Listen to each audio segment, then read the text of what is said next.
সন্ধ্যা পেরিয়ে রাত হতে আর কিছুক্ষণই বাকি। এমন সময় স্টেশন থেকে বেরিয়ে এলো রমেশ। স্টেশনে অনেক লোক থাকলেও স্টেশনে এসে একা দাঁড়িয়ে লোকগুলো যেন উধাও হয়ে গেছে এরই মধ্যে। রমেশ যাবে তার বন্ধু শুভদের বাড়ি। তার বাড়ি ফজলপুর গ্রামে। বন্ধুর কাছ থেকে ঠিকানা নিয়ে রেখেছিল। স্টেশন থেকে বেরিয়ে কোনো একটা গাড়ি ধরে চলে আসতে হবে রসুলপুর গ্রাম পেরিয়ে ফজলপুর গ্রামে। এখন সে দাঁড়িয়ে আছে রসুলপুর গ্রামে। এই গ্রামটা পার করলেই ফজলপুর গ্রাম, আর সেখানেই শুভর বাড়ি। কিন্তু ট্রেনটা লেট করে দেওয়াতে অনেকটা রাত হয়ে গেল। স্টেশন চত্বর একেবারে ফাঁকা। কোনো গাড়ি তো দূরের কথা, কোনো মানুষ মাত্র দেখা যাচ্ছে না। এরকম অবস্থাতে রমেশ ঠিক করলো দাঁড়িয়ে থেকে লাভ নেই, বরং হাঁটা দেওয়া যাক। হেঁটেই সে পার করে দেবে রাস্তাটা, পার করে দেবে রসুলপুর গ্রাম।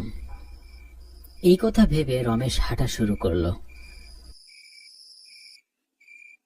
চাঁদের আলো ফুটেছে যদিও, কিন্তু চারিদিকে একেবারে খা খা করছে। মানুষ পশু পাখি কিছুই দেখা যাচ্ছে না। রমেশ একাই হেঁটে চলেছে। কিছুটা রাস্তা পার করেও ফেলেছে, এমন সময় দেখতে পেল একটা চায়ের দোকান। ছোট্ট একটা চায়ের দোকান, টিমটিম করে আলো চলছে সেখানে। কোনো মানুষের দেখা পাওয়ার আশায় রমেশ তাড়াতাড়ি করে চলে আসলো সেই দোকানে। কিন্তু চায়ের দোকানে দোকানি ছাড়া আর কেউই নেই। সবাই মনে হয় তাড়াতাড়ি ঘরে চলে গেছে। দোকানদার রমেশকে দেখা মাত্র দোকানি একগাল হেসে বলে উঠল, আসেন বাবু আসেন। তা মশাইয়ের আশা হলো কোথা থেকে এত রাতে? কলকাতা থেকে বুঝি? আজ তো ট্রেন অনেক লেট ছিল। এই ট্রেন বিকেলে পৌঁছানোর কথা, কিন্তু পৌঁছালো সন্ধ্যা পেরিয়ে রাতে।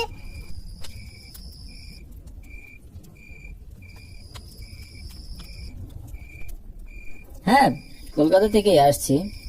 ট্রেন তো অসম্ভব লেট ছিল, তাই আর কি এত রাত করে পৌঁছেছি। কিন্তু এত লোক যে নামলো আমার সাথে, তারা কোথায় গেল? তাদের তো কোথাও দেখছি না। কোনো গাড়িও তো দেখছি না। এ কি কলকাতা শহর পেয়েছেন বাবু? এসব অজপাড়া গায়ের দিক। গ্রামের লোকজন বেশি রাত অব্দি বাইরে থাকে না। যারা ট্রেনে এসেছিল তারা জলদি বাড়ি ফিরে গেছে। সে এখন কোনো গাড়ি ঘোড়াও পাবেন না, মানুষও পাবেন না। আপনি একা এখানে। আমিও এবার চলে যাব ভাবতেছি। দোকান তো বন্ধ করেই ফেলেছি। তা আপনি আপনি যাবেন কোথায় বাবু? ফজলপুর গ্রামে আমি যাব। সেখান থেকে এক বাবুর বাড়ি। কিন্তু এখন পড়েছি মহা সমস্যায়।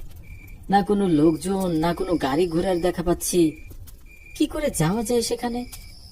কি করি বলেন তো? আচ্ছা, মুশকিলে তো পড়া গেল। ট্রেন এতটা লেট হবে বুঝতেও পারিনি। চিন্তা করবেন না বাবু, এই তো কয়েক মাইল রাস্তা, দিব্যি চাঁদের আলোয় উঠেছে। হাঁটতে হাঁটতে চলে যান ফজলপুর। আর সেটা তো বেশি দূরে নয়। এই রসুলপুর গ্রাম পার করলেই ফজলপুর। এক কাপ চা খান আমার কাছে, শরীর চাঙ্গা করুন। তারপর চলে যান আপনার বন্ধুর বাড়ি। দিব্যি সুন্দর রাস্তা, সুন্দর ফুরফুরে হাওয়া দিচ্ছে, কোনো অসুবিধাই হবে না। আচ্ছা ঠিক আছে, তোমার কথাই না হলে মেনে নেওয়া যাক। কোনো উপায়ও তো আর দেখছি না। এই পায়ে হেঁটে সমস্ত পথ পার করতে হবে। দাও দেখি, এক কাপ চা দাও, চা বানিয়ে দাও, সেটা খেয়েই তাহলে হাঁটা দেই। চায়ের দোকানদার এক কাপ চা করে দিল রমেশকে। রমেশ চা খেয়ে টাকা দিতে গেলে দোকানদার কিছুতেই টাকা নিল না। রমেশ অনেকবার অনুরোধ করলো, কিন্তু তাও কোনোভাবেই টাকা নিল না চায়ের দোকানদার। এমা, সি সি সি বাবু, চায়ের টাকা লাগবে না। আমি আমার দোকান বন্ধ করে দিয়েছি। এই চাটা আমার তরফ থেকে আপনার জন্য ছিল। আপনি তাহলে সাবধানে যাবেন। রমেশ ধন্যবাদ জানিয়ে যেই না এগিয়েছে পথের উদ্দেশ্যে, এমন সময় পিছন থেকে ডাকলো সেই দোকানদার। একটা কথা বলে রাখি বাবু, একলা রাস্তাঘাটে যাচ্ছেন তাই বলছি। যদি রাস্তায় চলতে চলতে মনে হয় পিছন থেকে অস্বাভাবিক কিছু আপনাকে ডাকতেছে, একদম পিছন ফিরে তাকাবেন না, সোজা আপনার রাস্তায় চলে যাবেন, কিছুতেই পিছনে তাকাবেন না। মনে থাকবে তো বাবু? যাই হোক, পিছনে তাকাবেন না, পিছনে তাকালে বিপদ হতে পারে। রমেশ মাথা নেড়ে সম্মতি জানালো। তারপর পথ চলতে শুরু করলো জ্যোৎস্নার রাতে।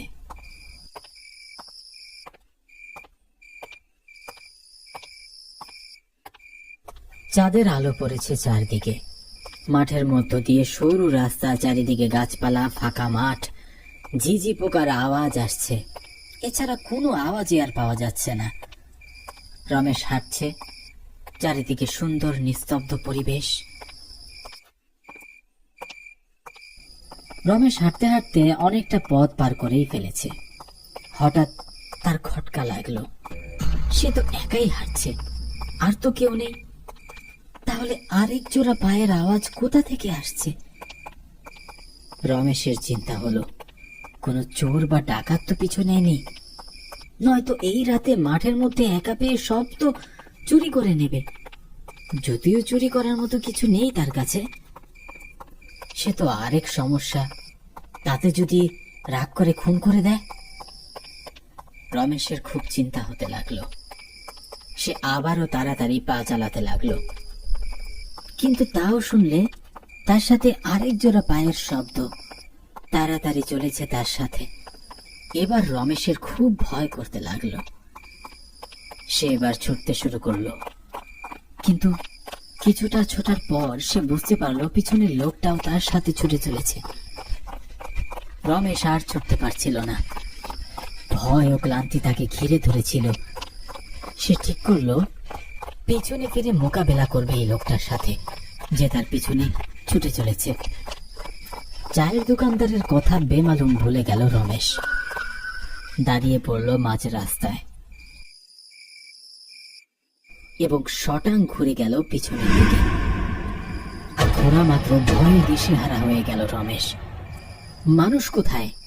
এ যে একটা কালো মতো ভূত তার পিছনে দাঁড়িয়ে খ্যাক খ্যাক করে হেসে চলেছে। কি ভয়ঙ্কর দেখতে তাকে! রমেশ তাকে দেখে ভয়ে আঁতকে উঠে চিৎকার করে উঠল। ভূতটা চিৎকার শুনে আরো জোরে জোরে হাসতে শুরু করলো। কিরে, আমায় দেখে তুই ভয় পাচ্ছিস কেন? আমি তো শুধু তোর সাথেই যাচ্ছি। তুই তো একা একা যাচ্ছিস, তাই তো তোর সাথে যাচ্ছিলাম একটু। ওরে বাবা রে, বাঁচাও আমায়, আমায় ভূতের লোক বাঁচাও, বাঁচাও। এ বলে রমেশ দৌড়াতে শুরু করলো। ভূতটাও তার পিছনে দৌড়াতে শুরু করলো। রমেশ যত চিৎকার করে দৌড়াতে থাকে, ভূতটাও তত হাসতে হাসতে তার পিছনে দৌড়াতে থাকে। আরে পালাচ্ছিস কোথায়? দাঁড়া দাঁড়া দাঁড়া বলছি। আরে আমায় দেখে ভয় পাচ্ছিস কেন বে? আমি তো শুধু তোর সাথেই যাচ্ছি, দাঁড়া দাঁড়া। ওরে বাবারে, বাঁচাও, কে আছে? বাঁচাও আমায়, আমাকে এই ভূতটা মেরেই ফেলবে, বাঁচাও। রমেশ দৌড়াতে দৌড়াতে হঠাৎ হোঁচট খেয়ে পড়ে গেল রাস্তায়, আর অজ্ঞান হয়ে গেল। সকালবেলা গ্রামবাসীরা রমেশকে রাস্তার মাঝে অজ্ঞান অবস্থায় পড়ে থাকতে দেখে তুলে নিয়ে গেল একজনের বাড়িতে। সেখানে রমেশের সেবা শুশ্রূষা করে তার কাছ থেকে খবর নিয়ে তার বন্ধু শুভকে খবর দেওয়া হলো। শুভ এসে রমেশের মুখে সমস্ত কথা শুনে বলল, বন্ধু রমেশ, তোর নিশ্চয়ই কোথাও ভুল হচ্ছে। নিশ্চয়ই কাল রাতে অন্ধকারে কিছু দেখে ভুল দেখেছিস। আস্তে আস্তে শরীরটা খারাপ হয়ে গেছিল হয়তো, তার জোরেই কিছু দেখেছিস। আর তোর তো গোড়াতেই গলদ হচ্ছে। তুই যেখানে বলছিস সেখানে তো কোনো চায়ের দোকানই নেই, তাহলে তুই চা খেলি কোথা থেকে? শুভর এই কথা শুনে গ্রামবাসীরাও তার কথাতে সমর্থন জানালো। রমেশ তো খুব অবাক হয়ে গেল, এতটা ভুল কি করে হলো তার? রাতের ব্যাপারটা না হয় ভুল হতে পারে, কিন্তু চায়ের দোকানটা তো ভুল হতে পারে না। সে তো সেখানে চা খেয়েছে। চায়ের দোকানদারের সাথে গল্প করেছে, আর সেই লোকটা তো তাকে সাবধান করে দিয়েছিল যাতে পিছনে ফিরে না তাকায়, কিন্তু সে তার কথা বেমালুম ভুলে গিয়েছিল। তবে সেসব ভাবতে ভাবতে তার বন্ধুর বাড়ি চলে গেল রমেশ। সেখানে কিছুদিন কাটিয়ে শরীর সুস্থ করে আবার সে ফিরে যাচ্ছিল কলকাতা। ফিরে আসার পথে সেই জায়গাটায় দাঁড়ালো রমেশ। সেখানে দাঁড়িয়ে চায়ের দোকানে চা খেয়েছিল সে।